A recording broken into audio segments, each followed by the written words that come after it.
Welcome to Between the Lines. I'm Urszula Gacek and my guest today is Helen Clark.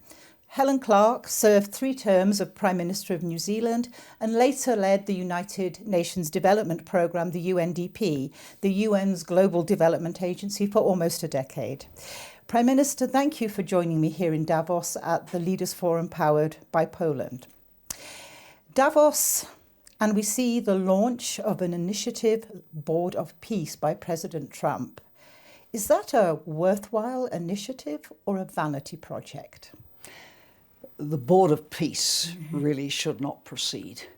The Security Council of the UN gave a limited mandate to a Board of Peace to work on the Gaza issues. But what's now happened is that President Trump has expanded that to invite leaders from around the world of all kinds to join him on what looks like an alternative to both the Security Council and the United Nations. And one of the most bizarre twists in it is that if you pay $1 billion, you get to be a permanent member of the Board of Peace. All I would say is anyone who pays $1 billion will probably find there's no Board of Peace in 3 years' time. But it is really a very challenging idea for the United Nations, which does have the membership of all member states and is legitimate. This is not a legitimate way to run international affairs. It's incredible when you create a charter for an organisation. It takes years of negotiation, declarations of principles, and here we have something that's effectively pulled out of a hat and put up for signature in Davos. But it places medium-sized, smaller countries in a very difficult position, to sign or not to sign. But I think your position is clear. My position is clear that countries should not sign. I note that this was President Emmanuel Macron's first reaction because France has always upheld multilateralism and the role of the United Nations, the Security Council. I would very much hope my own country wouldn't sign. When you see the enthusiasm with which a range of authoritarian leaders are signing, one should see red flags all around this. As I say, it'll be history in 3 years' time, but what damage can it do to the multilateral system in the meantime? You actually said recently that before even this initiative was launched, that we are seeing an assault on the international system of cooperation, which has been so painstakingly built up over many decades. You are so fundamentally tied with the UN, with multilateralism. But do you think that rules-based order was functioning well before Trump came along and started basically upsetting the apple cart and suggesting a kind of alternative parallel reality to the UN? It is obviously a system that has come under so much criticism and often seems completely toothless and ineffective. It's come into disrepute, I think, for a range of reasons. One of them is the inability to reform. I've put my voice behind the Charter 109 review campaign, which says it's time for the review of the UN Charter, which was supposed to happen in 1955, to actually happen, because we're now dealing with an 80-year-old document, which does need updating, and the power structure within the Security Council reflects the outcome of World War II. It doesn't reflect 2026. And I think the challenge is to the member states of the UN, are you up for an adult conversation on revising the Charter? Now, the conventional wisdom has been, don't open it up, you might get something worse. Could it be worse than going down a track to irrelevance? So I think that charter review should really go ahead. Now, of course, things weren't working well before Donald Trump iteration 1 or 2. And it's hard to put your finger into when the real rot happened. But suffice to say, when Kofi Annan was Secretary General and did the Brahimi report on peacekeeping, this was a heyday of the UN, able to come in with peacekeeping forces and try and make a difference. We're well past that now. And what I think has been very, very damaging is the great powers, with the veto, breaking the international rule of law. Themselves. Now, I was New Zealand Prime Minister when the United States went ahead with the invasion of Iraq. We stood against it. I held hands with my Canadian friend, Prime Minister Chrétien, while others of the little, Anglophone democratic community, Australia, the UK, went with the US. But we said, this is wrong. Look at the precedent you're setting. There was no case for the US invading Iraq. There was no evidence it had anything to do with... And history proved you right. History proved us right. They had nothing to do with 9/11. But the hubris of the US first, win against the Taliban in 2001 led them to think they could start regime change elsewhere. We were right. And at the time, when I myself crafted the New Zealand statements to the open session of the Security Council, we said, this sets a precedent. And are you going to defend this precedent set by your friends when those who aren't your friends do the same thing? Well, hello, voila.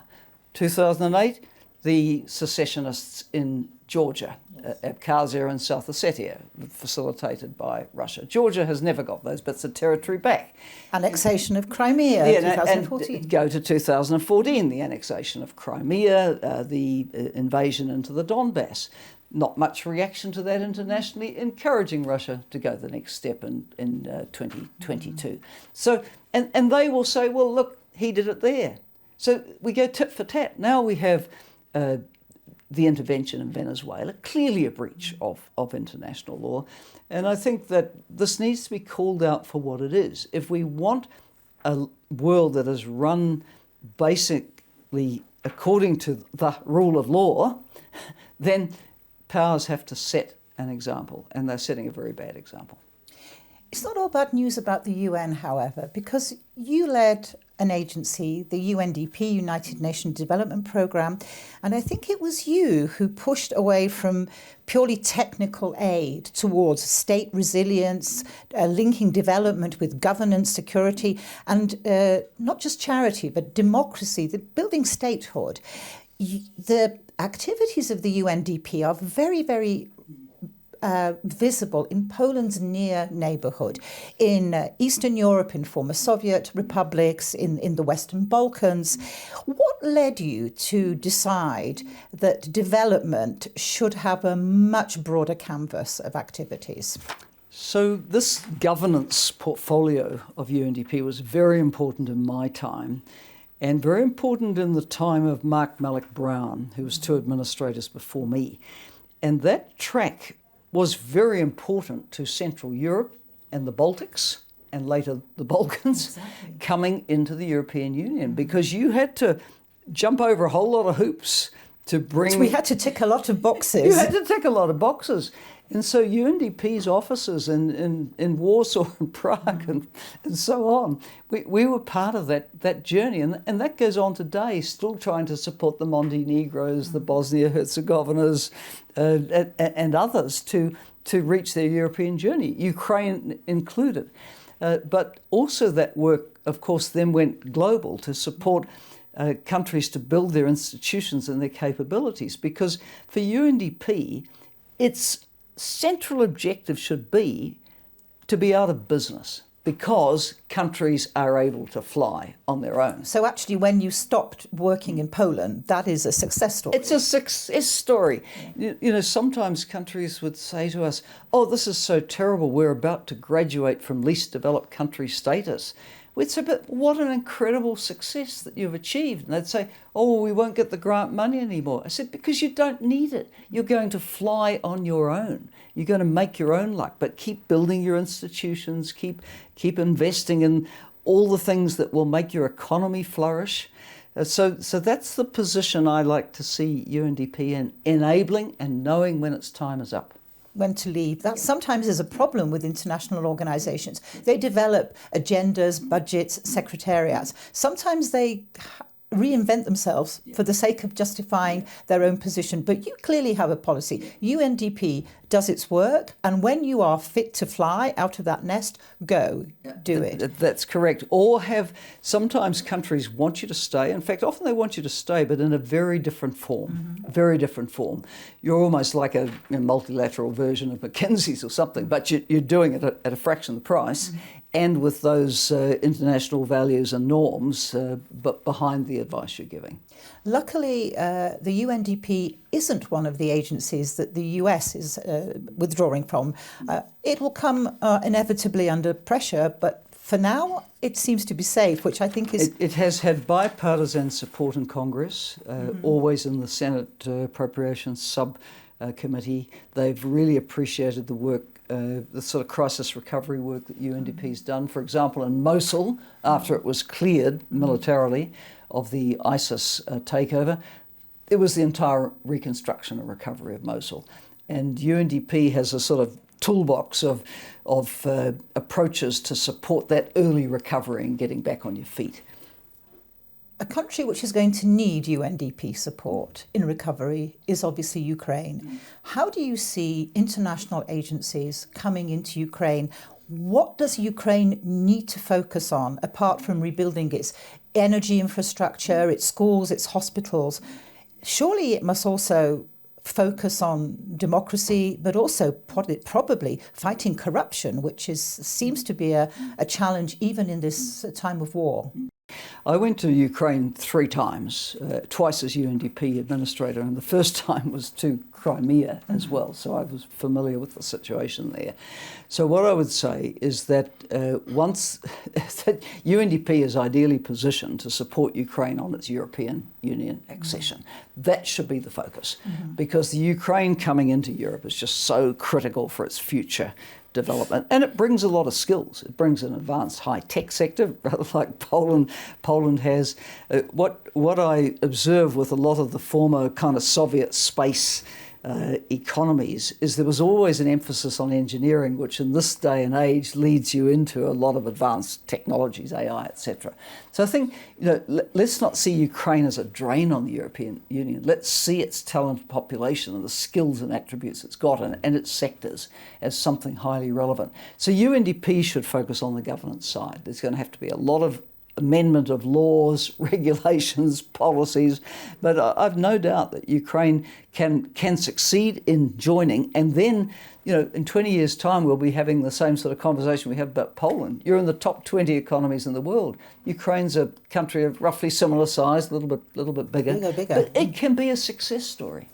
So in parallel to the infrastructure, the hard reconstruction, this must go hand in hand. We must also build the state resilience there. Small and medium-sized countries, New Zealand, Poland, are we doomed to play by the rules set by others? Do we have any leeway at all? Well, we have to be rule shapers, don't we? And we do that by holding hands. I think, as was said in other sessions at Davos, the most important speech this week at Davos was that of Mark Carney, who wrote his own speech and said, look, the old order's ended, we've got to craft a new one. The medium-sized powers, he said, have got to step up. They've got to step up with the small-sized powers. This accounts for the vast majority of the world's people's trying to get on and build a decent future. Let's get on with it. He's also very interesting because he's very pragmatic. He didn't say we have different interests with different partners, and basically we have a series of alliances that we need to form. Look, I've led a small democratic country in the South Seas. We live and die on exporting. We can't just talk, dialogue, trade, interact with people like Poland who think like we do, right? Be a pretty small economy. We were the first Western economy to have a free trade agreement with China. It's been enormously beneficial for the economy of New Zealand. We need to keep a diverse basket of trade. That's skill and navigation. But no, we can shape our own futures, and we need to position and navigate very carefully through this challenging situation.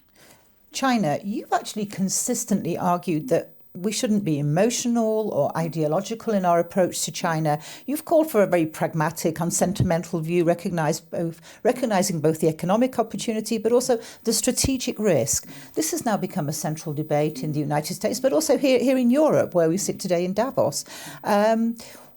What is the biggest mistake that you think partners make? Do we oversimplify our relationship with China? Is it friend or foe? it's surely something more complex. Much more complex. And the worst thing we can do is isolate China. You know, China ain't going away. It's a long, proud civilization. It's rather interesting to see it step up as a champion of the, of international law and multilateralism, where the Western power, which hosted the UN Charter's negotiation, steps away from it. So we have to engage with hard heads, our eyes open, and build a dialogue and interaction. Nothing we say or do will change the Chinese political system, right?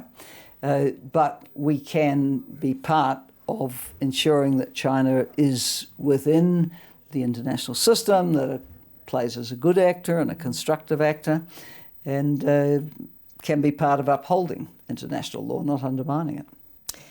So, alliances are far from NATO, North Atlantic Treaty Organisation, but New Zealand is a member of Five Eyes. And I mean not letter I, but five sets of eyes. One of the oldest and deepest intelligence sharing partnerships established after World War II, United States, United Kingdom, Canada, Australia and New Zealand.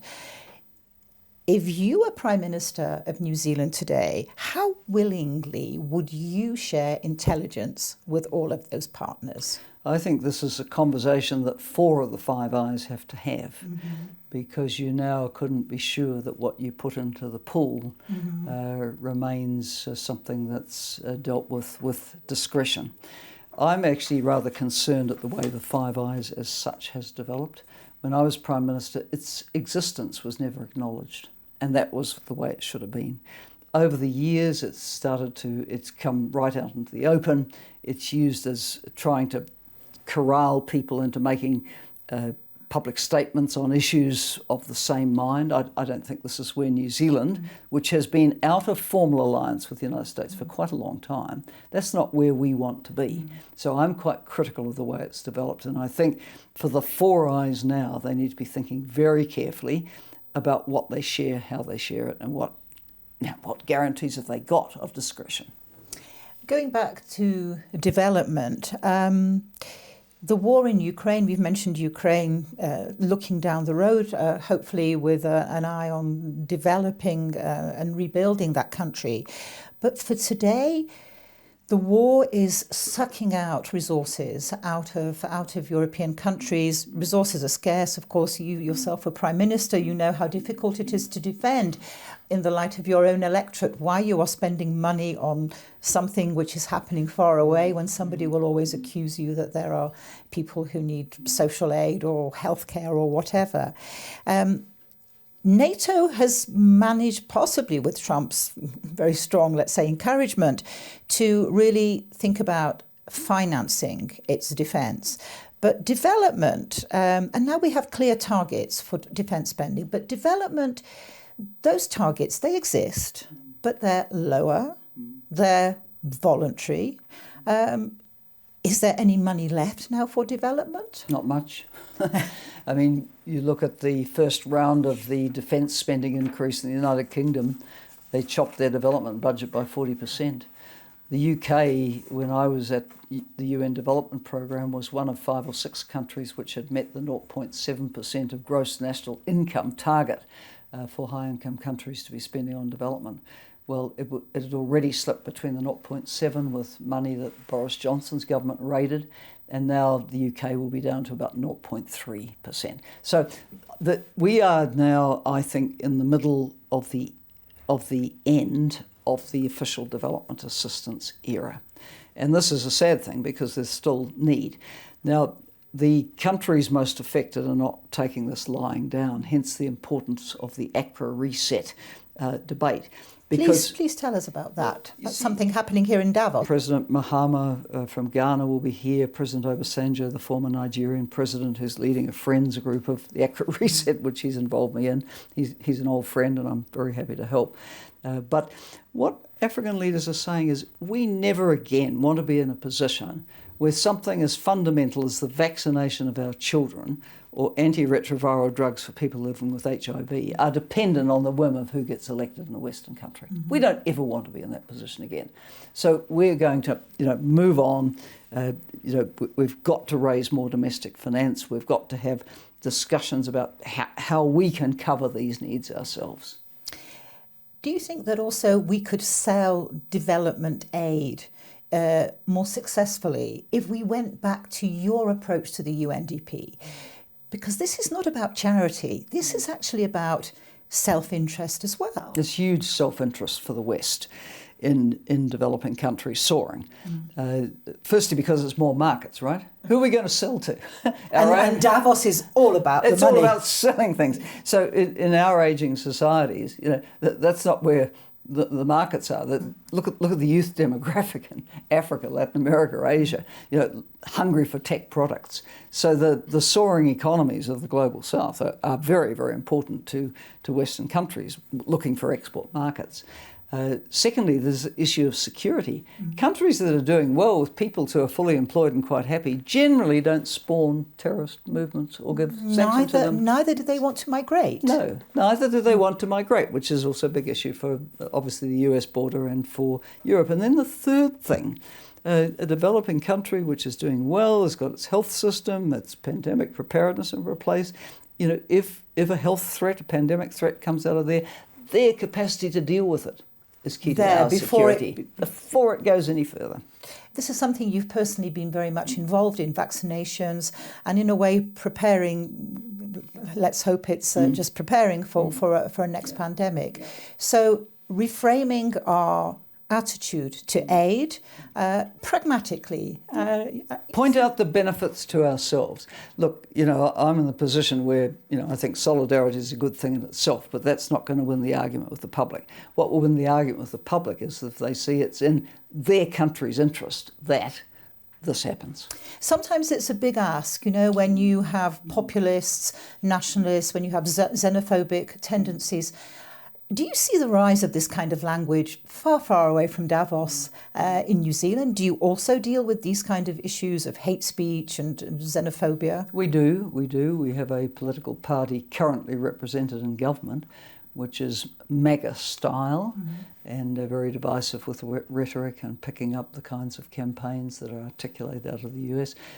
A party with a following, it would struggle to make double figures, but nonetheless it positions so it can get... But it can be a kingmaker. It can be a kingmaker. It has been a kingmaker on quite a number of occasions. Prime Minister Helen Clark, it's good to hear that there are still sensible, pragmatic and reasonable voices out in this world, and it's particularly nice that it's a female one. Thank you very much for joining me here in Davos at Leaders Forum, powered by Poland. Thank you.